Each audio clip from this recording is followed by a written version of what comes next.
রুই মাছের মাথা দিয়ে লাউ ঘন্ট বানাবো। তার জন্য প্রথমেই মাছের মাথাগুলো খুব ভালো করে ধুয়ে লবণ হলুদ মাখিয়ে নিয়েছি। এদিকে ছোটো ছোটো করে লাউ কেটে রেখেছি, আলু টমেটো কেটেছি আর কাঁচা লঙ্কা চেরা খুব ভালো করে ধুয়ে নিয়েছি। এবার কড়াইয়ের মধ্যে বেশ কিছুটা সর্ষের তেল দেব। তেলটা গরম হয়ে গেছে, এবার মাছের মাথাগুলো দিয়ে দেব।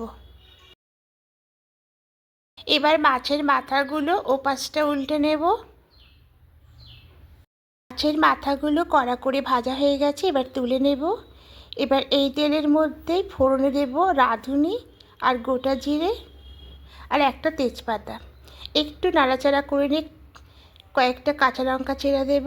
দিয়ে নাড়াচাড়া করে নেওয়ার পরে এখানে টমেটো কুচি আর আলুর টুকরোটা দিয়ে দেবো। দিয়ে খুব ভালো করে নাড়াচাড়া করে একটু ভাজা ভাজা করে নেব। সবজিগুলো ভাজা ভাজা হয়ে এসেছে। এবার এখানে পরিমাণ মতো লবণটা অ্যাড করব, হলুদ গুঁড়ো দেব। দিয়ে খুব ভালো করে মিশিয়ে নিয়ে এবার ভেজে রাখা মাছের মাথাগুলো দিয়ে খুব ভালো করে একটু মিশিয়ে নেব। এবার এখানে যে কেটে রেখেছিলাম লাউ, এবার লাউয়ের টুকরোটা দিয়ে দেব। দিয়ে সব কিছু খুব ভালো করে মিশিয়ে নিয়ে ঢাকা দিয়ে কিছুক্ষণ হতে দেব।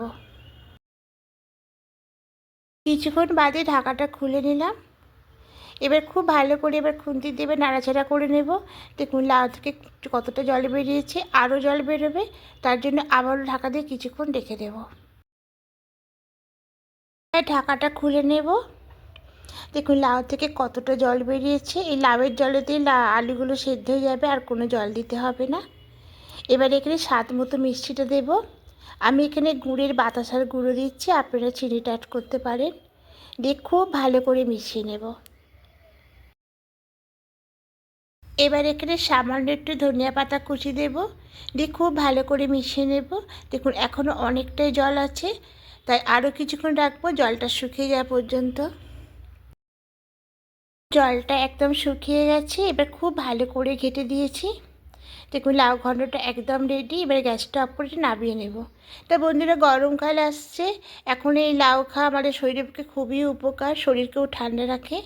আর যাদের ওয়েট বেশি আছে, এটা ওয়েট লস করতেও সাহায্য করে।